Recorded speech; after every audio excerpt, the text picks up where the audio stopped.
So there's this new report out that surveyed 200 top executives from some of the biggest global companies, and wow, does it tell a story. You see, on one side, there's just this massive wave of optimism about the future, and it's all being driven by artificial intelligence. But on the other side, there's this huge gap between that big vision and what's actually happening for the teams on the ground. All right, let's get into it. But before we dive into all the high-tech strategy and AI buzz, let's just take a step back and ask a really basic question. If you're running a huge global company, what does winning even look like? What's the end game? Well, it turns out when you ask these C-suite leaders, the definition of success is pretty timeless. It's not about the latest buzzword. Nope. It boils down to three core things: bringing in revenue, making a healthy profit, and, of course, keeping your customers happy so they stick around. Those have always been the goalposts, and they still are today. Okay, so the goals are the same, right? But the playbook for how to get there? Yeah, that's being completely torn up and rewritten. Leaders are looking at a world that's changing faster than ever, and they are scrambling to build a whole new plan to keep up. They've got their eyes on some pretty big global shifts. Things like the absolute explosion in the amount of data we have, a real shortage of skilled people, and the constant whiplash from regulatory changes and unstable geopolitics. But according to this report, one of these trends, it stands way, way above all the others. Get this, 85%. That is the staggering percentage of leaders who believe AI is going to have a high or even a transformational impact on their business in just the next 5 years. You almost never see that kind of consensus in the C-suite on, well, anything. And you can see this belief playing out in their top priorities for the next year and a half. Their focus is squarely on technology and efficiency. We're talking digital transformation, which is really just using tech to reinvent the business and actually implementing AI. In fact, those things now rank higher than old school goals like just cutting costs. The message is loud and clear. Get the tech right, and everything else will fall into place. Okay, but this is where the story gets really, really interesting. There's a major disconnect between this grand plan from the top and the day-to-day reality for the people who are actually supposed to make it all happen. We're talking about what the report calls enabling functions. A great way to think about them is as the engine room of the whole company. These are your critical teams, your legal, finance, tech, and operations folks.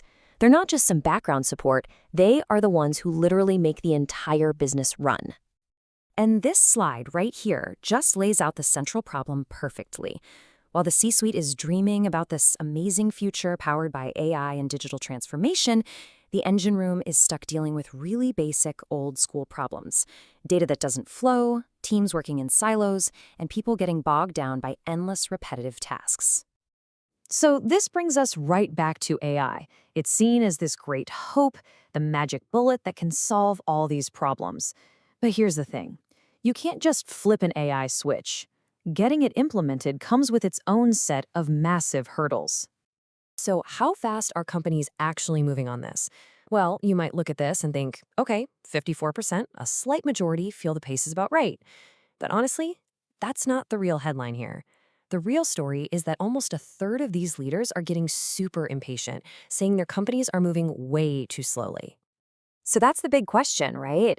If there's so much urgency from the top, what's actually getting in the way? What are the roadblocks? Well, according to the execs who are tapping their feet, the roadblocks are pretty fundamental. First up, and this is the big one, the quality and structure of their data. Let's be real, AI is completely useless without good data to feed it. After that, you've got the usual suspects, having the budget for it and, of course, navigating all the tricky regulations and security concerns. Now, all of those are real issues, for sure. But the report uncovers what might be the single biggest barrier of them all. A massive gap between what leaders think is happening with AI in their company and what is actually happening on the ground. Okay, check this out. Here's part one of that disconnect. You ask the leaders, and a whopping 82% say, yep, our company is actively using AI solutions. From their perspective, it's already here, it's already working. But then you go ask the actual professionals, the people doing the work, and the number just craters. It drops all the way down to just 12%. Only 12% say they actually use generative AI in their day-to-day jobs. I mean, that is a 70-point gap between what the C-suite perceives and what the reality is. It's just stunning. And it doesn't stop there. The disconnect gets even crazier when you look at training. 80% of leaders are confident that their company offers AI training at least a few times a year.